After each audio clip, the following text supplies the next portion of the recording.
Hello friends, welcomes to my channel. तो दोस्तों, जैसा कि आप सभी को पता है कि हमने लास्ट वीडियो में चार्टर एक्ट पढ़ा था, जो कि लास्ट चार्टर एक्ट था 1853 का। दोस्तों, उसमें हमने क्या देखा था कि जो ईस्ट इंडिया कंपनी है उसके टाइम को क्या किया जाता है, मतलब कि किसी भी अनिश्चित टाइम के लिए उनको राइट दे दिया जाता है। उसमें कोई टाइम फिक्स नहीं किया जाता है कि कब तक उनका टाइम पीरियड है, कब तक वो रूल करेंगे। उसमें क्या होता है कि ब्रिटिश पार्लियामेंट के पास पावर होता है कि ईस्ट इंडिया कंपनी के राइट को कब छीन ले। दोस्तों, आज हम देखने जा रहे हैं गवर्नमेंट ऑफ इंडिया एक्ट, जो कि 1858 में आता है। दोस्तों, ये आता क्यों है? इसमें क्या होता है कि 1857 में एक वार होता है, ठीक है। उसमें उसको क्या कहते हैं, रिवोल्ट ऑफ 1857, ठीक है। तो उस वार को क्या कहते हैं, फर्स्ट वार ऑफ इंडिपेंडेंस। मतलब जो इंडियंस होते हैं वो पहली लड़ाई लड़ते हैं अपने आजादी के लिए, ठीक है। और इसको सिपॉय म्यूटिनी भी कहा जाता है, ठीक है। और इसके लिए एक एक्ट आता है जिसको कहते हैं गवर्नमेंट ऑफ इंडिया एक्ट 1858, ठीक है। तो इसे क्या कहते हैं, इसे हम एक नाम से जानते हैं, इसको क्या कहते हैं, गुड गवर्नेंस एक्ट, ठीक है। जो कि इंडिया में गवर्नेंस को अच्छे से लागू करने के लिए आता है, ठीक है। और इस एक्ट में क्या होता है कि ईस्ट इंडिया कंपनी के टाइम को एबॉलिश कर दिया जाता है, जैसा कि मैंने आपको अभी बताया, ठीक है।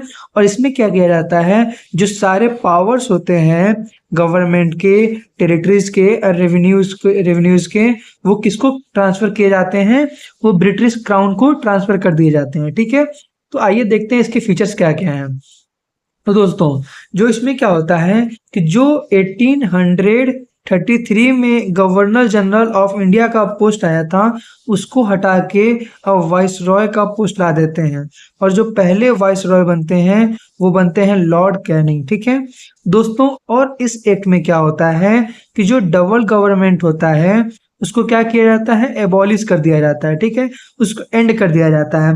जो कोर्ट ऑफ डायरेक्टर जो है, जो कि 1773 में आता है, और बोर्ड ऑफ कंट्रोल जो है 1784 में आता है। इन दोनों बॉडी को एबॉलिश करने के बाद क्या होता है, डबल गवर्नमेंट वो एंड हो जाता है, ठीक है। और इस एक्ट में एक नया ऑफिस क्रिएट होता है, उसका नाम होता है secretary of state for India. उसमें क्या होता है कि जो इंडियन एडमिनिस्ट्रेशन है उसका सारा कंप्लीट अथॉरिटी उसको सौंप दिया जाता है, ठीक है। और इसमें क्या होता है कि जो इसका जो ये सेक्रेटरी ऑफ स्टेट होते हैं, ये सारे मेंबर कहाँ के होते हैं, ब्रिटिश कैबिनेट के होते हैं। तो इससे क्या होता है कि ये डायरेक्टली रिस्पॉन्सिबल होते हैं किसके, ब्रिटिश पार्लियामेंट के। क्यों? क्योंकि जो ब्रिटिश पार्लियामेंट के कैबिनेट है ये उन्हीं के मेंबर से सेक्रेटरी ऑफ स्टेट बनता है, ठीक है। और जो ये मेंबर होता है उसमें 15 मेंबर्स होते हैं जो कि एडवाइजरी बॉडी की तरफ वर्क करते हैं, ठीक है।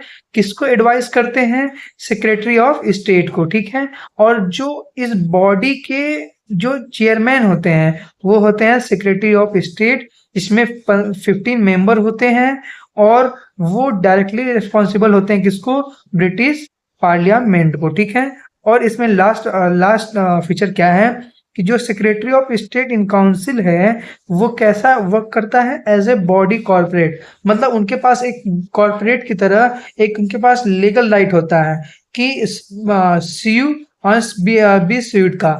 इसमें क्या होता है कि वो एक कंपनी की तरह उनके पास एक लीगल टीम होगा, वो एक लीगल कार्रवाई कर सकते हैं और उनके ऊपर लीगल कार्रवाई हो सकता है। दोस्तों, अगर वीडियो आपको समझ में आ रहा है तो वीडियो को लाइक, ज़्यादा से ज़्यादा शेयर करना ना भूलें और चैनल को सब्सक्राइब जरूर करें। मिलते हैं अगले वीडियो में, धन्यवाद।